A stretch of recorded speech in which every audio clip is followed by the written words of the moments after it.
Hey guys, and welcome back to my channel. Today, yesterday I dyed my friend Tristan's hair.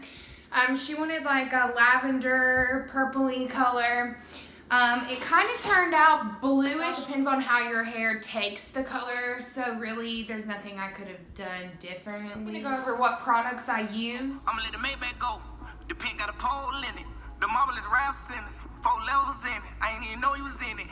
You can make love in the morning. Take me flow on. Got millions to stay calm. Make it turned upside down. To bleach the hair, I use the L'Oreal Quick Blue Extra Strength Bleach. This is the best bleach that I've found to use. It says to use it with 20, 30, or 40 developer. It tells you how long to use it for which one you use. For us to bleach her hair, I actually used the 40 developer. I used the Ion because the color that I used was Ion. And a few months back, I got the buy two, get one free of the developers. With the bleach, I put the Ardell Red Gold Corrector Plus. It's just a little package. You put it in with the bleach to try and prevent it from being that yellow, orangish, brassiness tone. Kind of takes that away from it. After you bleach the hair, you tone the hair. I use the Wella Color Charm T18 Gladys Ash Blonde. I use this because you put it on, it takes the orange and the yellows out of it and then makes it all one. It made her all one silver color, kind of changed her tone to kind of a purplish color because it does turn purple and her hair was white, so it kind of turned it purple. Then when we added the dye, it turned it more of a bluish purple. You'll see in the video. So with the toner, I used a 20 volume developer. This is the Ion. It's a smaller bottle because I don't ever use 20 volume. And then with the dye, we used a 30 volume developer, the Ion. On Lavender Semi-Permanent Cream Hair Color. All of the links to the products will be in my description. They're going to be the links from Sally's because that's where I buy them from.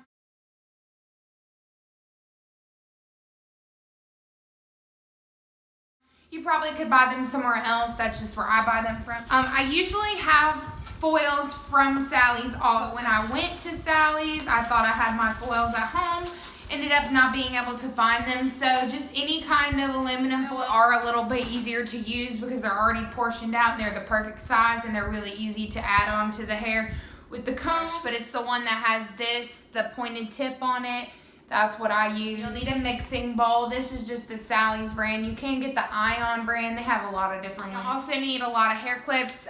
This is a cheap pack of probably like 10 that I got from Sally's for $3. So just some cheap clips. Developer, really if you wanted to use all one developer, if you only wanted to buy one bottle, I would recommend doing 30 because you can do 30 with the color, the toner, and the bleach. 40 is better for bleach, especially if you're coming off a lot of shade.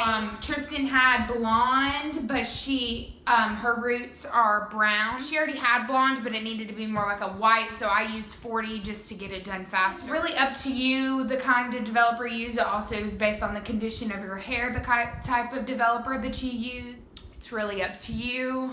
You can also watch how I decided what developer to use. I watched videos on YouTube and then kind of developed my own technique with it. Some people say don't use 40 ever. I only use it for bleaching. I never use it for color. I never use more than 30 for color. Usually 30 is the best option for me. And then usually for toner, I just use the 20 because toner doesn't have to be very strong unless you take off your bleach and your hair is orange. Then I would do it, but her hair was a good blonde anyway. But it really just depends on the person's hair you're doing. If you're doing your own after the bleach, it kind of determines what you want to use for the toner and the color. Would not recommend ever using less than 30 for a color, a bright color, because it's not going to take. To see for yourself, that's the best way I can say to do it. You don't want your hair to be really brittle because after you bleach, sometimes it does do that. Oh, but on camera it does look purple. It does. On camera it looks so purple.